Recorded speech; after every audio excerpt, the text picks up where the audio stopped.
what we need or what we have to understand is that that word of deliverance, that word of resources, is going to come as a seed, because as we mentioned, just hearing that word is just the beginning.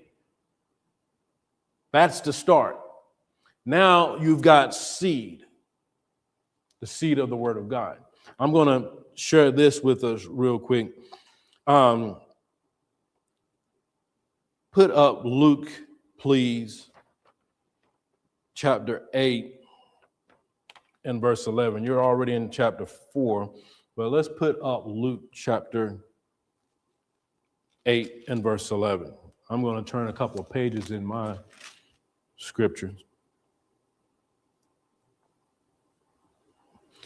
This is when he was telling them what we might call the parable of the sower, or the parable of the seed, depending on how it's named or how you look at it.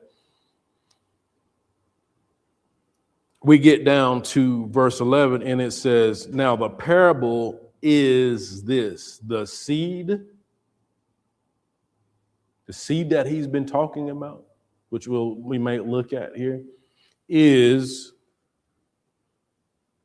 the word of God. If we back up to verse 5, it says, a sower went out to sow his seed, or we might say this: a sower went out to sow the word of God. Because he tells us a little bit later, he says, look, or he tells us in that verse, the parable of the sower, that word that is being ministered is the word of God. That seed is the word of God.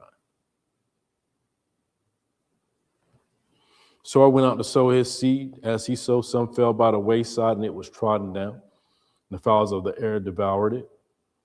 Some fell upon a rock, and I'm just kind of going through. Some fell among thorns. Others fell on good ground.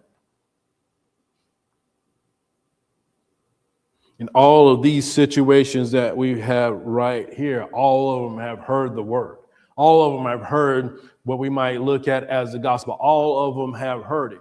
But if we read through it and study through it and go down a little bit further, we know that actually only one class of those individuals get a harvest on it.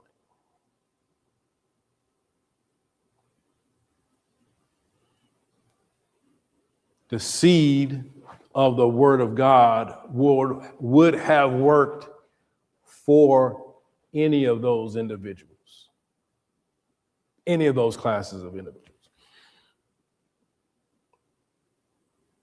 Notice this. Go down to verse 12 real quick, please.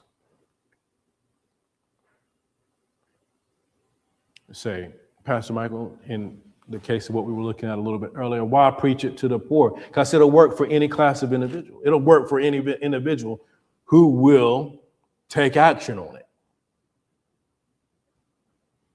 Verse 12 says this: those by the wayside are they that hear, then cometh the devil and take away the word out of their hearts, lest they should believe and be saved.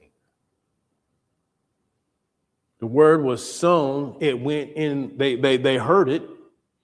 It was sown into their heart, but the devil came and took it away. It says he took the word out of their heart, lest they should believe. If they would have stayed with that word, meditating upon that word, letting it build up on the inside of them, they would have had a harvest on that.